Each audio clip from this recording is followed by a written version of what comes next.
आज के इस वीडियो के अंतर्गत देखिए, आज का हमारा प्रश्न है कि समुच्चय जुताई किसे कहा जाता है या समुच्चय जुताई क्या है। इस तरह से आपसे प्रश्न कैसे भी पूछे जा सकते हैं। तो आपको प्रश्न समझ में आ गए कि समुच्चय जुताई किसे कहा जाता है या समुच्चय जुताई क्या है।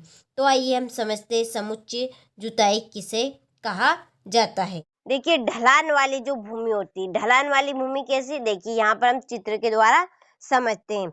तो कुछ मैं इस तरह का चित्र यहाँ पर बनाती हूँ। ये इस तरह का, तो ये आप समझ लीजिए भूमि है हमारी। तो ये भी हमारी भूमि है और ये भी भूमि है। तो ये कैसी है, ढलान, इसे हम क्या कहते हैं, ढलान भूमि।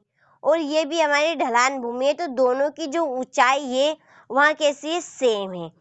तो इसके समांतर, इसके बराबर हल चलाना ही क्या कहलाता है, हमारा समुच्चय जुताई कहलाती है। तो ढलान भूमि के समांतर हल चलाने की क्रिया को हम समुच्चय जुताई कहते हैं। आइए इसकी परिभाषा अब हम देखते हैं। बहुत ही सिंपल परिभाषा बनेगी कि ढाल वाली, जैसा कि अभी चित्र में देखा हमने, ढाल वाली भूमि पर समोच्च रेखाओं के समांतर समांतर यानी कि बराबर हल चलाने से ढलान के साथ जल बहाव की जो गति घटती है। जो ढलानी क्षेत्र होते हैं, ढलानी भूमि होती है, उस पर जो जल बहाव कि जल की जो आने की गति है वह कैसी होती, घटती है।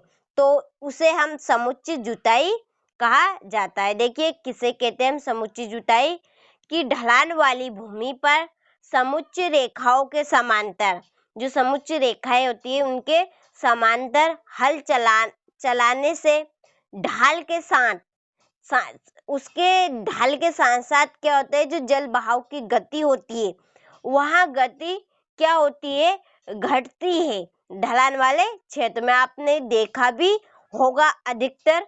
तो देखिए जो ढलान के साथ जल के बहाव की गति भी घटती है, तो उसे ही हम समुच्चय जुताई कहते हैं। बहुत ही सिंपल परिभाषा है इसकी, कि ढाल वाली भूमि पर समुच्चय रेखाओं के समांतर हल चलाने से ढाल के साथ जल बहाव की गति घटती है, उसे हम समुच्चय जुताई कहा जाता है। तो आप